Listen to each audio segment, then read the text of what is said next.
So what was this feature for? This was likely the shield I mentioned earlier. In fencing terms, if archers had swords, they'd need protection, as swords rarely parry blows. That's where the glove came in. Combined with the sword, it acted as a shield to parry blows.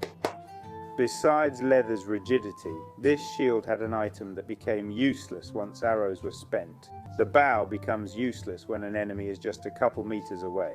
It's useless if we run out of arrows, but it's still just a stick. This stick could be useful for defense against an opponent's blows, in extreme cases, obviously when life is in danger, and so on. Certainly not for fun or sport. This bow was made with dogwood, a very hard wood. Tests showed it barely got scratched by medieval steel weapons. I'm not saying they shot with it, but cutting a hardwood bow, which is good for making bows, was probably quite useful and certainly not easy to cut or break. Even in medieval times, cutting a wooden pole with a steel sword was considered very difficult. Scenes of broadswords cutting through infantry pikes or tertios weapons are pure fantasy.